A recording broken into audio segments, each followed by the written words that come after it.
Decisions have been taken in this 2018 budget with Malusi Gigaba confirming that indeed VAT is up 1%. Let's get some political reaction. Let's go to Lucanio. Thank you very much, Nompumelelo. I am now joined by the leader of the Freedom Front Plus, Dr. Peter Groenewald. Sir, when we spoke this morning, you did indicate that there will be a 1% rise in VAT. How did you call it? Well, I said that we must broaden the tax base in South Africa. It's not fair towards individuals to carry the whole tax burden. There's also an increase in personal tax, but at least now we broaden it. It's 1%. And basic foods are excluded from that.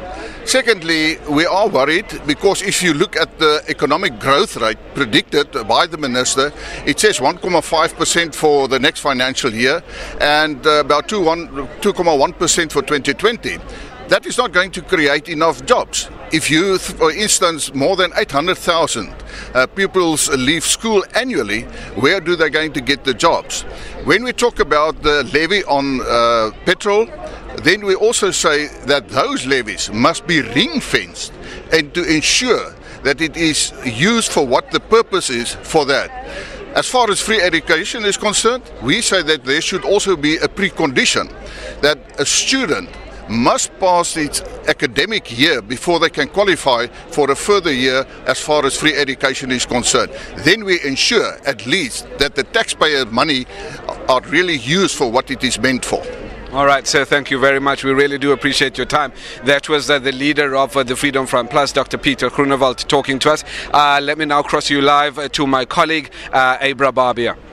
Lucanio, thanks so much. I'm now going to speak to the ACDP, Steve Swart, who of course is their finance person for that party. Sir, so we've been chatting off camera, and the big thing, obviously, the 1% increase to VAT, which hasn't been increased in how many years, since 1994.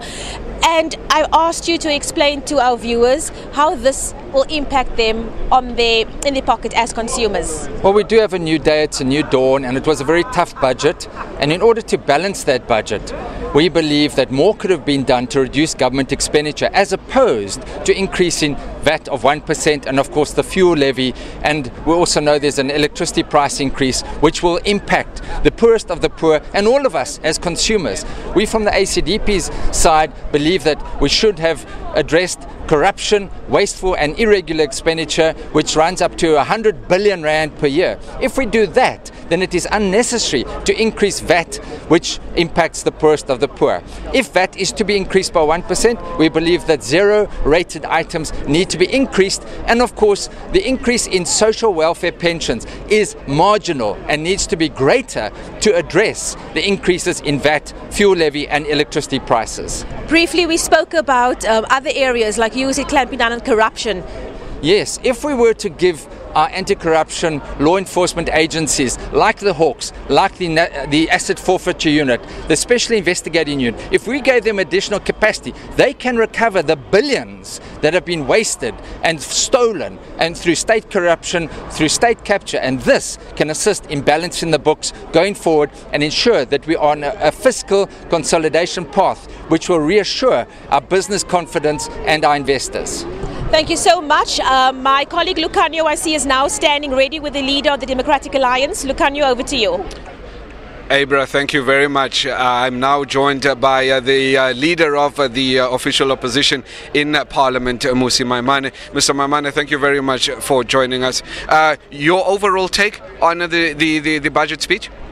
Well, I think today we've come to recognize the fact that whilst the ANC has been stealing money over the last number of years, today poor South Africans are going to pay for it.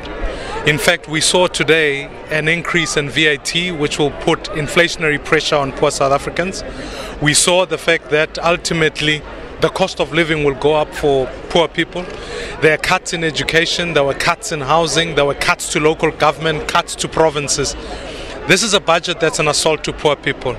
I would hope that we begin to grow our economy so that people can be able to find work. But what we saw today is a consequence of 9 years of mismanagement under the ANC. 1.5% predicted growth of the economy over the next year or two. Clearly, that's not enough. How should the government be going about growing the economy and creating the much needed jobs? The fundamental issue here is that we should have cut this cabinet a long time ago. Should make the cabinet much smaller so that you've got the financial revenue to invest in funds that can assist small businesses. That's where we create work. We shouldn't be taxing our way into prosperity.